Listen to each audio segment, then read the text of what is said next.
कीमिया एक शब्द है ना, कीमिया एक शब्द है। इसी कीमिया से क्या बना हुआ है? रसायन विज्ञान। तो कीमिया का अर्थ होता है काला रंग। क्या होता है बाबू? काला रंग।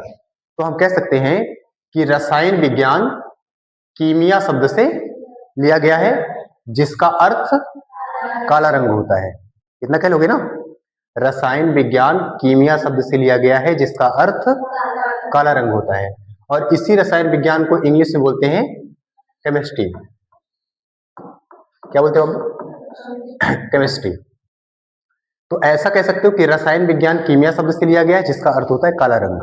आप ऐसा भी कह सकते हो कि केमिस्ट्री कीमिया शब्द से लिया गया है जिसका अर्थ होता है काला रंग, या ब्लैक कलर भी कह सकते हो। कह सकते ना? देखना है, हम सबसे पहले रसायन विज्ञान में पढ़ते हैं पदार्थ के बारे में। किसके बारे में बाबू? पदार्थ के बारे में। कि तो पदार्थ के बारे में क्या पढ़ते हैं? इसका संगठन,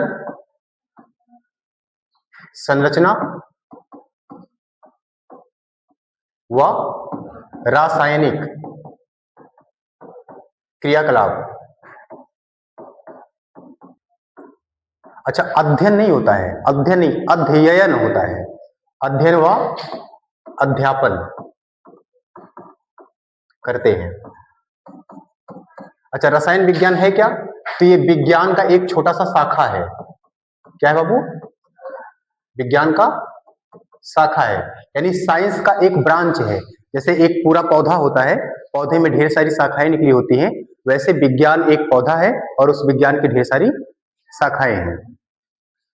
तो अब पूछा जाए कि रसायन विज्ञान क्या है, तो आप बोलोगे कि रसायन विज्ञान विज्ञान की एक शाखा है जिसमें किसी पदार्थ के आगे लगाना है रासायनिक संगठन, संरचना व रासायनिक क्रियाकलाप का अध्ययन व अध्यापन किया जाता है। उसे क्या बोलते हैं? रसायन विज्ञान। यहाँ क्लास नाइन्थ में रसायन विज्ञान का सिलेबस क्या है? पाठ्यक्रम। तो रसायन विज्ञान का 9th में जो पाठ्यक्रम है उसमें 4 अध्याय हैं। कितने बाबू? 4 अध्याय। पहले का नाम है हमारे आसपास के पदार्थ। हमारे आसपास के पदार्थ, है ना? पहला अध्याय क्या है? हमारे आसपास के पदार्थ। जैसे हमारे आसपास में आप देखो ढेर सारे पदार्थ पड़े हुए हैं, तो इन्हीं के बारे में हमको बताया गया है पहले वाले चैप्टर में। फिर दूसरा भी वही है, हमारे आसपास के पदार्थ। हमारे आसपास के पदार्थ, बस थोड़ा सा जोड़ना होगा। आगे जोड़ना है क्या, और यहां जोड़ना है शुद्ध है। तीसरा है परमाणु, और चौथा भी है परमाणु। बस इसमें जोड़ देना परमाणु व्योम अणु, और इसमें जोड़ देना परमाणु की संरचना। तो क्लास 9th में रसायन विज्ञान के कितने टॉपिक हैं? 4 टॉपिक। कौन कौन सा? पहला हो जाएगा हमारे आसपास के पदार्थ, दूसरा हो जाएगा क्या हमारे आसपास के पदार्थ शुद्ध हैं, तीसरा हो जाएगा परमाणु एवं अणु, और दूसरा हो जाएगा परमाणु की संरचना, चौथा। तो ये इस प्रकार आपका हो गया क्लास 9th का सिलेबस। अभी इसको हैं मास बोलते हैं। तो किसे कहते हैं? द्रव्यमान। अब देखो ध्यान से देखना, मान लो कि ये हमारे पास कोई पदार्थ है। क्या ये कोई पदार्थ है? अब इस पदार्थ, देखो ये कोई पदार्थ है, इस पदार्थ का जो वास्तविक मान होता है, वास्तविक मान, तो उसे क्या बोलते हैं? द्रव्यमान। यानी हम कह सकते हैं कि किसी वस्तु के वास्तविक मान को उस वस्तु का द्रव्यमान कहते हैं। और द्रव्यमान की कुछ विशेषता होती है। पहला तो ये वस्तु का वास्तविक मान होता है, वास्तविक मान। दूसरा याद रखना है कि प्रत्येक स्थान पर इसका मान कैसा होता है? समान होता है। प्रत्येक स्थान पर इसका मान समान होता है। इसका मतलब क्या है कि जैसे मान लो यदि मेरे बॉडी का द्रव्यमान कितना है 1 किलोग्राम, मान लेते हैं ऐसा, तो पृथ्वी पे अगर 1 किलोग्राम है तो हम चंद्रमा पे चले जाएंगे तब भी कितना रहेगा 1 किलोग्राम, मंगल पे चले जाएंगे तब भी कितना रहेगा 1 किलोग्राम, सूर्य के पास चले जाएंगे तो भी कितना रहेगा। क्या सूर्य के पास जा पाओगे? जाओगे तो क्या होगा, क्या होगा? प्रत्येक स्थान पर इसका मान समान होता है और इसे m से प्रदर्शित किया जाता है, m से प्रदर्शित किया जाता है। इतना क्लियर हुआ? पृथ्वी जो है इस वस्तु पे एक बल लगाती है जिसको बोलते हैं गुरुत्वाकर्षण बल। क्या बोलते हैं? जब पृथ्वी इस वस्तु पर बल लगाएगी, कौन सा बल? गुरुत्वाकर्षण बल, तो ये जो वस्तु है ये बहुत तेजी से पृथ्वी की तरफ आने लगेगा। इसको बोलते हैं त्वरण। क्या बोलते हैं? देखो जैसे मान लो कि एक वस्तु धीरे धीरे पृथ्वी की ओर आ रहा है, अब जैसे ही वो पृथ्वी की ओर जितना नीचे आ रहा है, पृथ्वी उस पर उतना ही बल लगा रही है और पृथ्वी उस पर जितना बल लगाएगी उस बल से उसको खींचेगी। तो जब खींचेगी तो पहले ये धीरे धीरे आ रहा था, उसके बाद ये तेजी से आना शुरू हो जाएगा। तो जब वेग, पहले वेग धीरे धीरे था, उसके बाद वेग अचानक में बढ़ गया, तेज हो गया, तो इसको हम कह सकते हैं कि वेग में परिवर्तन हो गया। और वेग में परिवर्तन को बोलते हैं त्वरण। क्या बोलते हैं? त्वरण। यानी भार किसे बोलते हैं? भार जब द्रव्यमान में किसका गुणा कर दिया जाए? त्वरण का। त्वरण को a से भी नोट किया जाता है, ये सामान्य त्वरण है, और g मतलब होता है गुरुत्वाकर्षण त्वरण। तो W बराबर होता है mg। क्या होता है बाबू? mg। तो ये हो गया भार। भार क्या होता है? भार में द्रव्यमान भी होता है और साथ में गुरुत्वाकर्षण बल का गुणा भी किया जाता है, यानी गुरुत्वीय त्वरण का गुणा भी किया जाता है, तब वो बनता है भार। और जब ये भार बन जाता है तब अब इसका नाम हो गया पदार्थ। अब इसका नाम क्या हो गया बाबू? पदार्थ। तो पहला टॉपिक आपका होगा कि पदार्थ किसे कहते हैं। पदार्थ किसे कहते हैं? तो बताओ आप में से कोई, पदार्थ किसे कहते हैं? जैसे देखो ये कॉपी है,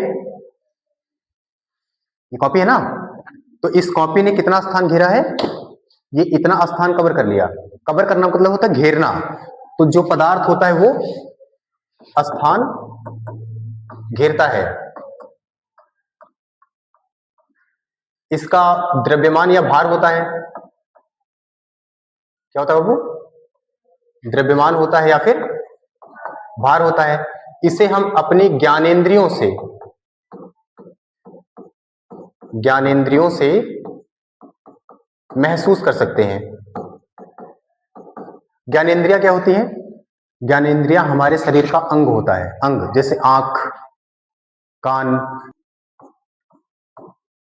तो आपको पता चला कि पदार्थ जो होता है वो स्थान घेरता है, उसमें भार या द्रव्यमान होता है और इसे हम अपने ज्ञानेंद्रियों से महसूस कर सकते हैं। अब आगे ध्यान दो कि पदार्थ जो होता है वो अलग अलग रूपों में पाया जाता है। पहला जो प्रकार होता है उसको बोलते हैं ठोस। तो पदार्थ सॉलिड यानी ठोस फॉर्म में भी हो सकता है। दूसरा दूसरा ये द्रव फॉर्म में हो सकता है। तीसरा गैस के रूप में हो सकता है। तो पदार्थ ठोस भी हो सकता है, द्रव भी हो सकता है और गैस भी हो सकता है। ये दो और भी अवस्थाएं होती हैं।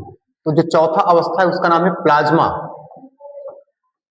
प्लाज्मा ये ना ठोस होता है, ना द्रव होता है, ना गैस होता है। तो ठोस और द्रव के बीच का लगभग ये होता है। जैसे हमारा जो सूर्य है, कौन? सूर्य, ये किस अवस्था में है? प्लाज्मा अवस्था में है। ना ठोस है, ना द्रव है, ना गैस है। और अगला देखना, पदार्थ का जो पांचवा अवस्था है उसको बोलते हैं BEC, या कहीं कहीं में BIC भी लिखा होता है। तो BEC मतलब बोस आइंस्टीन कंडेंसेशन या कंडेंस। ये पदार्थ का सबसे ठंडा अवस्था होता है। कैसा? ठंडा। और ये पदार्थ का सबसे गर्म अवस्था होता है। एक पदार्थ का सबसे ठंडा अवस्था है, दूसरा पदार्थ का सबसे गर्म अवस्था है। इस प्रकार आपको पता चला कि पदार्थ के कुल कितने पदार्थ जो है पदार्थ। अच्छा, अगर आपसे पूछा जाए कि ठोस किसे कहते हैं, ठोस। तो ठोस उसे कहते हैं जिसका आयतन, आयतन में तीन चीजें होती है, लंबाई, चौड़ाई और ऊंचाई। तो आयतन और आकार दोनों क्या होता है, फिक्स होता है। फिक्स मतलब निश्चित होता है। और द्रव किसे बोलते हैं, द्रव, हाँ, आयतन कैसा होगा, फिक्स होगा, फिक्स होगा। और इसका आकार कैसा होगा, अनफिक्स होगा, अनिश्चित होगा। तो आयतन निश्चित रहेगा लेकिन आकार अनिश्चित रहेगा। और गैस का क्या होगा, जिसका आकार और आयतन दोनों कैसा हो, अनिश्चित हो, दोनों फिक्स ना हो, तो इसे क्या बोलेंगे, गैस बोलेंगे। और थोड़ा सा ध्यान रखो, ठोस के जो अणु होते हैं वो पास पास होते हैं, गैस के जो द्रव होता है उसके अणु थोड़े और दूर दूर होते हैं, और इसके ज्यादा दूर दूर होते हैं, ज्यादा दूर होते हैं। इतना क्लियर। आगे अगला, जो पदार्थ होता है, पदार्थ, इस पदार्थ पर दो चीजों का प्रभाव पड़ता है बहुत ज्यादा। एक है तापमान का और एक है दाब का। किसका बाबू, तापमान का और दाब का। और जब तापमान और दाब का प्रभाव पड़ता है तो यहाँ पर कुछ चीजें होती हैं, जैसे एक होता है गलनांक, गलनांक, एक होता है क्वथनांक, है ना, एक होता है हिमांक, एक होता है ऊर्ध्वपातन, एक होता है संघनन, एक होता है वाष्पीकरण। तो ये सभी चीजें किससे संबंधित, तापमान और दाब से। गलनांक का मतलब होता है कि जब हम किसी ठोस वस्तु को गर्म करते हैं तो वो पिघल जाता है, गल जाता है। दूसरा है क्वथनांक का मतलब कि जब हम द्रव को गर्म करते हैं तो वो उबलने लगता है और फिर वाष्प में चेंज होता है। तीसरा हिमांक का मतलब कि यदि हम द्रव को ठंडा करें तो वो जम जाएगा, बर्फ बन जाता है, वो हिमांक है। ऊर्ध्वपातन का मतलब होता है कि यदि हम किसी चीज को जलाएं तो उसका अवशेष ना बचे, वो पूरा का पूरा वाष्प बन के उड़ जाए, जैसे कपूर उड़ जाता है ना, बाकी तो सब जल जाता है। तो ये सब, कपूर को याद रखो, कपूर याद रहेगा, याद रहेगा। हाँ, कपूर क्या है, एक ऐसा पदार्थ जिसको जलाने पर उसका अवशेष नहीं बचता है, सब वायुमंडल में मिक्स हो जाता है, कार्बन मोनोऑक्साइड, कार्बन डाइऑक्साइड के रूप में। संघनन का मतलब होता है कि जब वाष्प ऊपर जाता है वहां पर ठंडा होता है, ठंडा होकर के बादल बनाता है। और वाष्पीकरण का मतलब तो जानते हो, है ना, पानी का वाष्प बन के बाहर निकलना।